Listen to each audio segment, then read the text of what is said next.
All right, folks, so hopefully you've had a chance to practice describing some of those transformations on your own. We're going to go ahead and go through the transformations, write the transformation coordinate formula, and then state the domain and the range. So folks, looking at this first one with the square root function, this negative being multiplied on the outside would be a vertical reflection. So notice I'm just writing V for vertical, but we do have to indicate the direction of it. And that's going to help us when we write the coordinate transformation formula.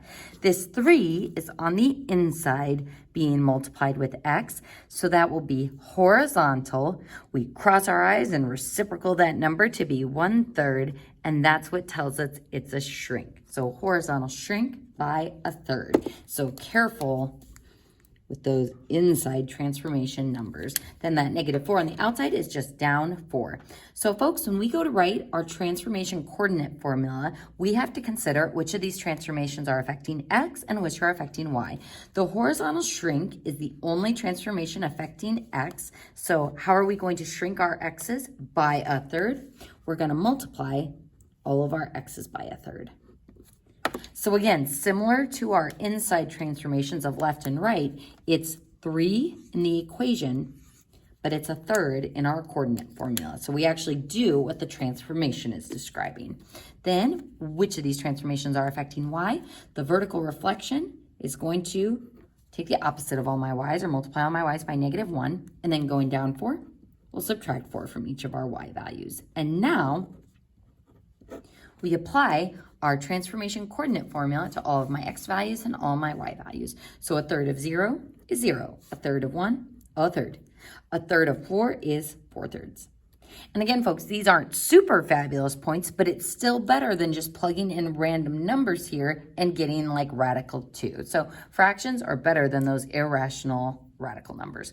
So for our y values, the opposite of 0 minus 4 is -4. The opposite of 1 is -1, minus 4 is -5, and the opposite of 2 minus 4 is -6. So 0, 1, 2, 3, 4, 1/3, -5, and 1 1/3, -6. So it looks like my square root is going down as such.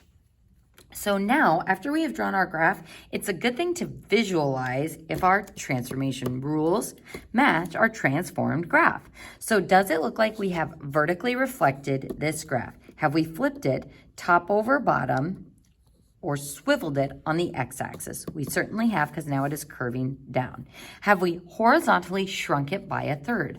So to horizontally shrink it, we think about pressing in the sides from left to right, which has made it kind of taller, and we can see that it's gotten kind of taller, but in the negative direction, like we have squashed in the sides. Have we shifted the vertex down 4? Yep, absolutely. So our graph looks great as far as our transformations are concerned. So now let's go ahead and try our domain and our range. Our starting x value from left to right is at 0 with a bracket, extending towards infinity. And our range, now this is the tough one, because when we read the range, we have to think about where our graph is starting. We're starting from -infinity. So we start in the negative direction, and then where do our y values end? At -4 with a bracket. So I would put a star by this one, folks,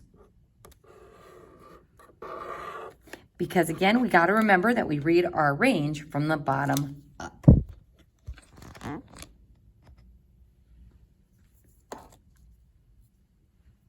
So moving on to the next problem, I have gone ahead and written down the transformation, so go ahead and check to see what you have written. The -1 on the outside moves us down 1.